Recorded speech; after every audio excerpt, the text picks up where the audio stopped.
Welcome back to the Thinking Crypto podcast, your home for cryptocurrency news and interviews. If you are new here, please hit that subscribe button as well as the thumbs up button and leave a comment below. If you're listening on a podcast platform such as Apple, Spotify, or Google, please leave a 5-star rating. This content is brought to you by Uphold, which makes crypto investing easy. I've been using Uphold since 2017. They have 10 plus million users, 250 plus cryptocurrencies, and they're available in 150 countries.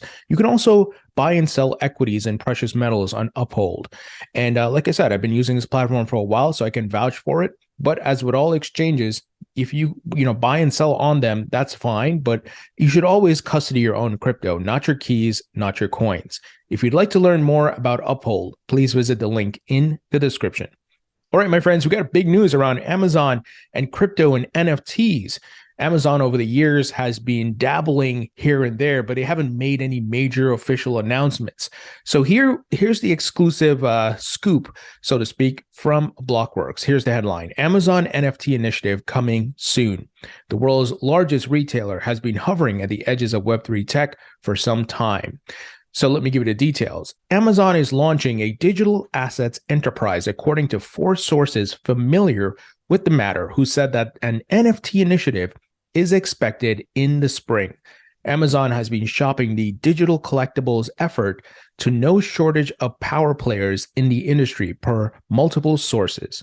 Said to be among those entities that are layer 1 blockchains, blockchain-based gaming startups, and developers on digital asset exchanges.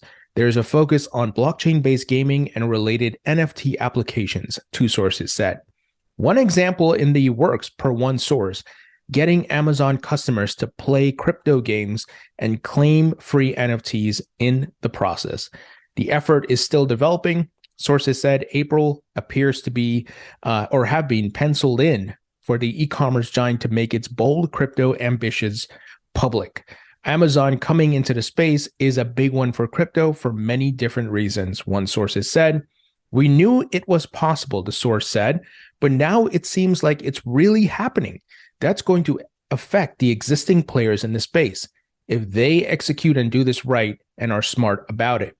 Amazon executives leading the push reached out to at least one family office in recent months, one of the sources said. At the time, the plan in its earlier iteration was to do at least one NFT drop with an artist, the same source said. Amazon's Web3 blueprint appears to have significantly evolved since. It wasn't immediately clear who, in terms of personnel, is leading Amazon's NFT initiative.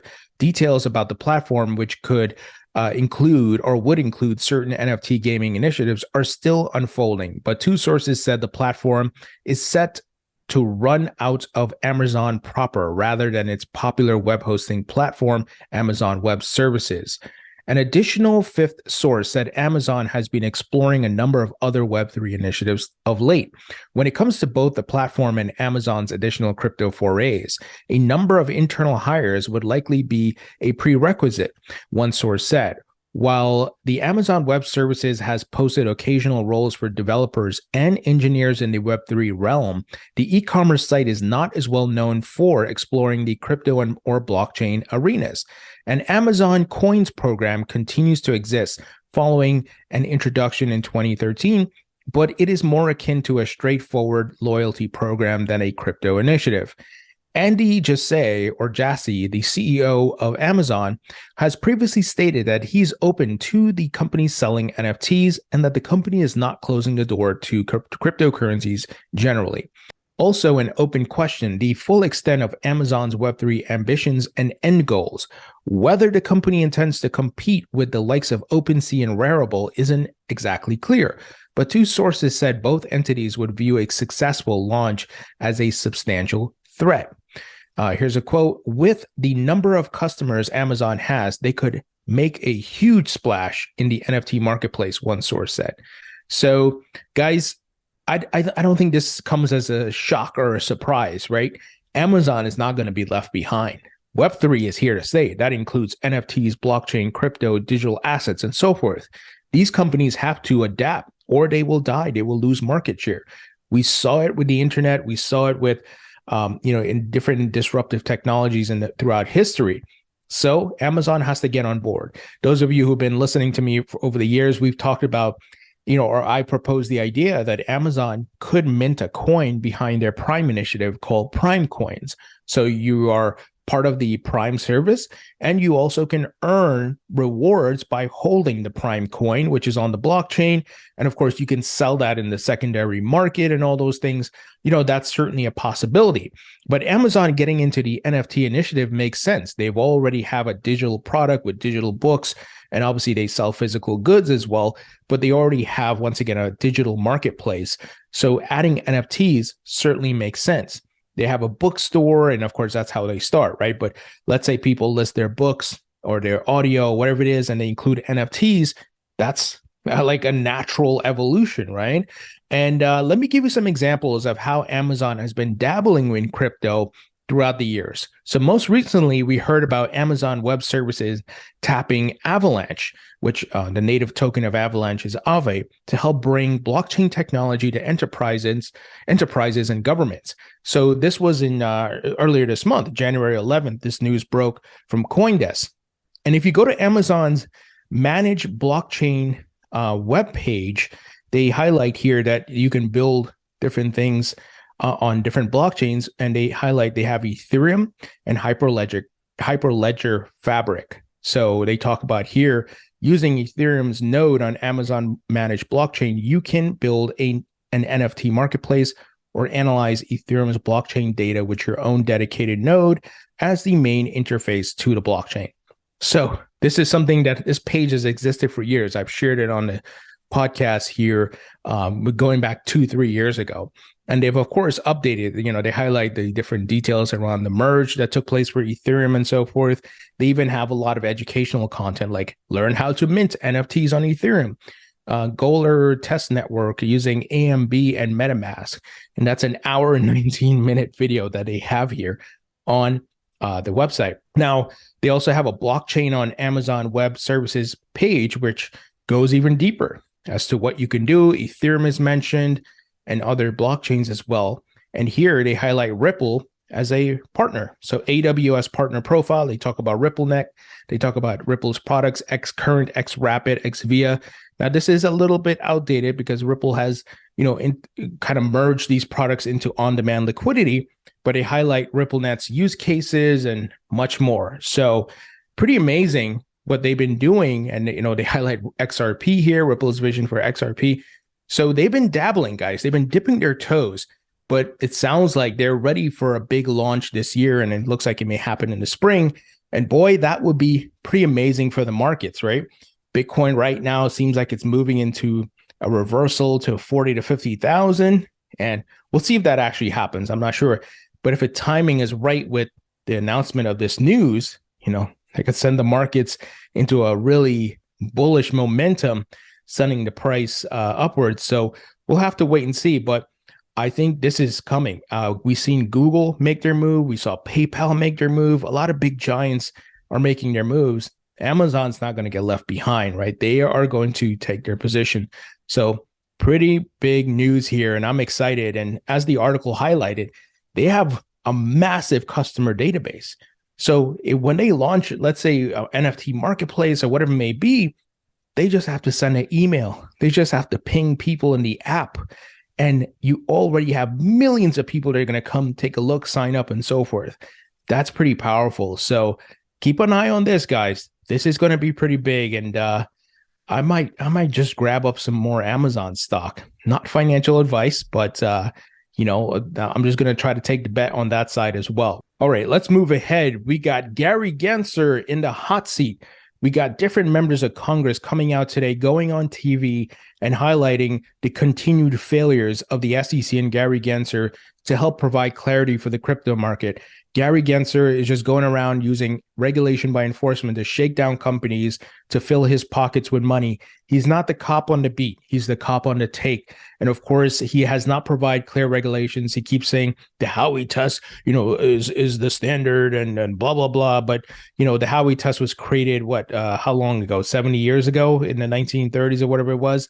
And it is not able provide that clarity for digital assets which exist on decentralized blockchains that are globally distributed, right?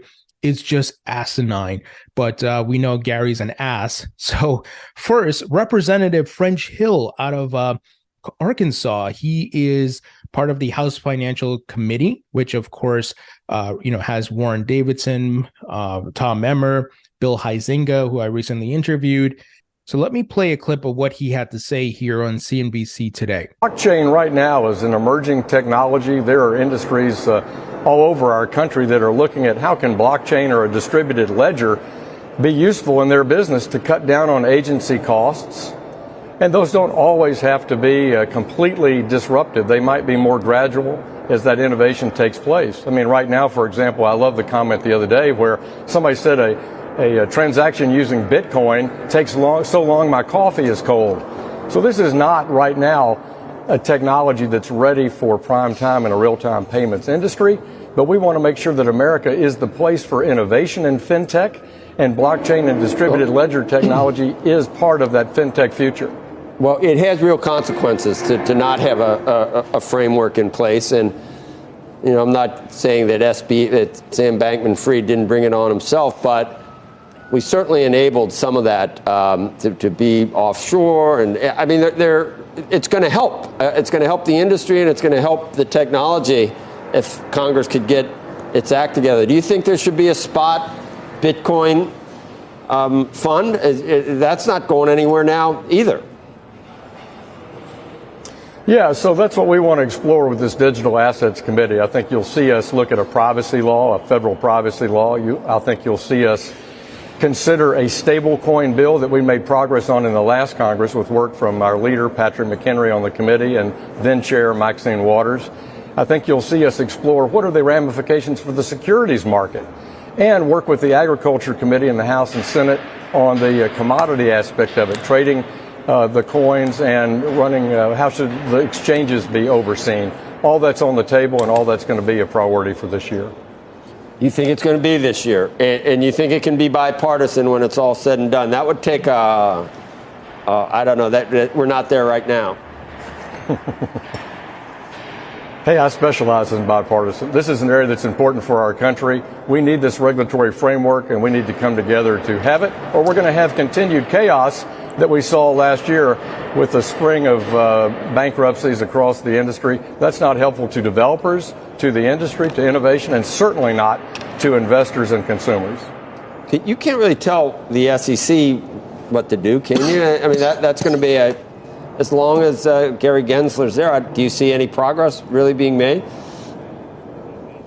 Well, Chair Gensler says he was the cop on the beat last year. Gary Gensler also says that he's an expert in this area because he taught it in graduate school, blockchain and distributed ledger technology. So we'll invite him up to Congress to tell us what he knows and what he recommends in this area and what he was doing last year when we had so many challenges for our investors and our consumers. So as you can see, everybody recognizes Gary Gensler is a failure and we don't have the regulations that we need. And it looks like these folks are coming out and saying, we got to set the rules, we got to get things going. And their plan is to bring Gary Gensler in because he's been missing in action. He's been sending other people to speak before Congress, but he hasn't actually showed up. And we're going to see when the meeting is that he gets pulled in. I think we'll probably hear about that soon. Now, we also had statements in addition to what Representative French Hill said on CNBC. He also highlighted that the ugly baby bill from Representatives Maxine Waters and Patrick McHenry will serve as a jumping point off, but there's more to come. So some of the existing bills that were introduced in the past, it sounds like they want to build on top of that, which makes sense, right? You had the Lummis-Gillibrand bill. So I think this might be the year, my friends, that we actually see comprehensive regulations. I hope Congress does its job in keeping Gary Gensler accountable and getting the SEC to, put forth some great ideas like Hester Peirce did with her regulatory sandbox recommendations and so forth. Now, Warren Davidson, he also was on CoinDesk TV here, and he, once again, beating the drum that Gary Gensler's selective enforcement approach to regulating drives capital outside our market. We need a bright line test that delineates what is and is not a security. Let me play the clip of what he had to say. What is a security? And Gary Gensler will say, "Oh, it's so clear. We have the Howey test." It's not clear at all, which is why he says, "Come in and talk to us." And company after company comes in and talks to him, including FTX, and they either don't detect things like they didn't on Celsius and who knows how many others, or they do things that just endless discovery for years in some cases, and they never get around to definitively saying, "Nope, this is a security," or, "Hey, here's a no action letter." Only 3 no action letters. So it's really driving capital outside of our markets. We have to make a bright line test that everyone knows, not just the innovators and investors, but the regulators themselves. So there you have it, right? You got 2 congressmen coming out, going on television here and making statements that Gary Gensler is a failure and they plan to keep him accountable. So I'm hoping, the accountability part starts in February. They bring him in and he's on the hot seat because this guy is, of course, just an ass and he needs to resign. So I think we need to put more pressure to get him out of office. All right, let's move ahead. There's details here about FTX and just the continued fallout. So lawyers for the bankrupt crypto exchange FTX published an extensive list of creditors that includes media companies, airlines, universities, and charities. Among those listed are companies like Netflix and Apple. This guy, my gosh, it includes Binance and Wall Street Journal as well. This guy, Sam Bankman-Fried, needs to go to jail. He's a fraud. He's a liar. And the sooner the better. Get him off of Twitter, get him off of Substack. He should not be doing that. He should be sitting in a jail, but we know his parents' political connections, his big time donations to politicians is why he's not sitting in jail, but he's at home or at his parents' house. But you're just seeing continued nonsense coming out, after this collapse, and now you're seeing like why this thing collapsed. This guy was running it like a clown show, like a circus here. So it's unbelievable. But hopefully, justice prevails and he goes to jail. All right, guys, that's the news. Let me know what you think. I think this Amazon news is pretty massive. I'm really excited to see what they're going to launch later this year. Let me know what you think. Leave your thoughts and comments below, and I'll talk to you all later.